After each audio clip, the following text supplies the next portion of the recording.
another day of shop class. We're getting ready to start our first project. It's going to be a wall shelf. I want you to follow along on your instruction sheet along with the video here. We need to start off by going to the lumber room and getting our material out.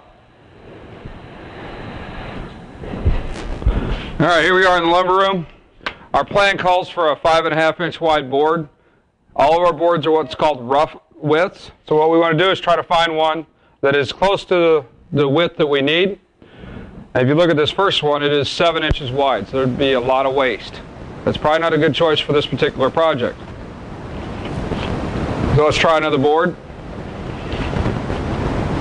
This one over here is just a little bit over 6 inches, so I think that's a better choice for our project. All right, we're over here at the workbench. We're going to mark out our pieces for what's called rough cutting. Rough cutting is when you add about 1 to 2 inches to the finished length of your piece, just so you can get it to more of a workable state and you're not handling a large board. The shelf length is 28 inches in the plan, so we're going to go ahead and mark this one out at 30. And if you notice, I used a V mark. I didn't put a straight line just in case it's not square. I have a reference point of that intersection for me to line up the tri-square. So go ahead and square it across. The next piece we need to mark out is the backboard.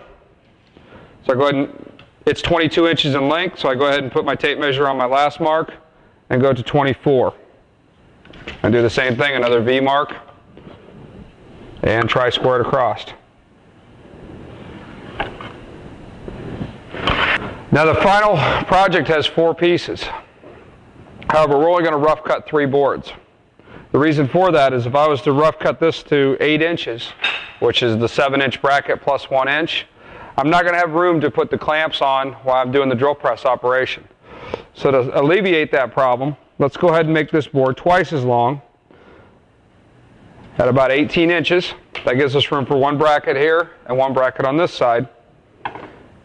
And that way, while we're drilling the holes in 1 bracket, we can clamp on the other half of the board. And then once all the drill operations are completed, we'll bandsaw it into 2 different pieces. Next step's over at one of the cross-cutting saws, so I'll meet you over there. Okay, we're over here at the miter saw to do our cross-cutting. Again, we're just rough cutting these boards to length. We don't need to be precisely exact, but let's go through the setup. I want to make sure it's locked onto 0, locked into place. Next, I want to get the saw into position. And since we are rough cutting, I don't need to worry about which side of the line because there's a couple extra inches on the board. Remember, it's always recommended to clamp your piece.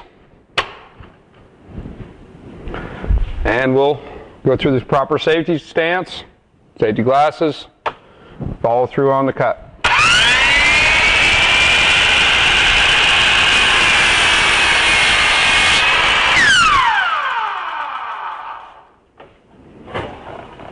And we'll go ahead and do that to the rest of our pieces. Okay, at this point, we want to square up the ends. Now remember, squaring up the end of the board means to cut it at 90 degrees to the edge of the board. Going to make sure the saw's set at 0 again, or 90 degrees. Going to set up our board now. And we're going to remember squaring off means to cut off an 1/8 to 1/4 of an inch. So I'm going to bring the saw down to make sure I got about what I need. Pushed up against the fence, and now we're going to clamp it down. And we'll make our cut now.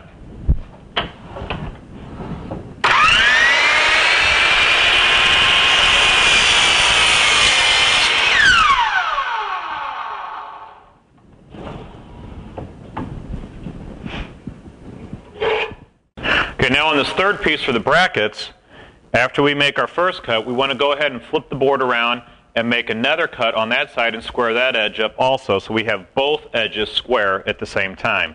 So I'm going to go ahead and do that now. I'm still set at 0. We'll clamp it down. We'll make our cut.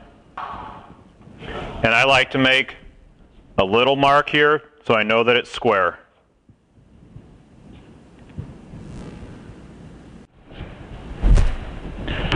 At this point, I'm coming back to the table, the benches here, to make my final measurements. That'll open up the saws for anybody else who needs to use them. You can get your measuring done here then. Now, according to our plans, we need 28 inches. I've made my mark here to show that this is the side that is square. So what I'm going to do is I'm going to actually measure from that point. So I'm going to come over the 28 inches that we need, and I'm going to make my mark there. Oops.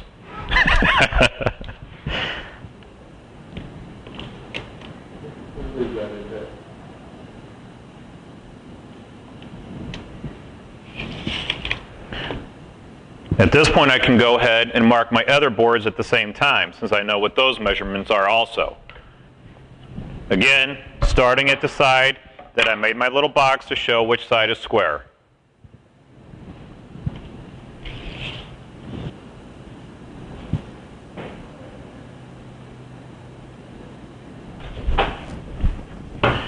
Now I'm coming back over from the bench. I'm already measured to final length, and now I'm going to go ahead and make my cuts.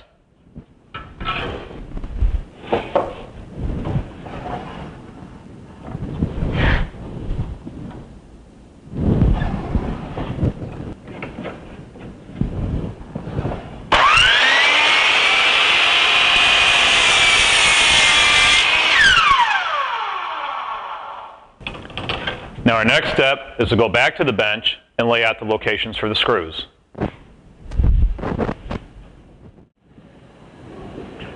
Now on the third piece, for the brackets, we don't need to cut this again yet. We've got both sides squared.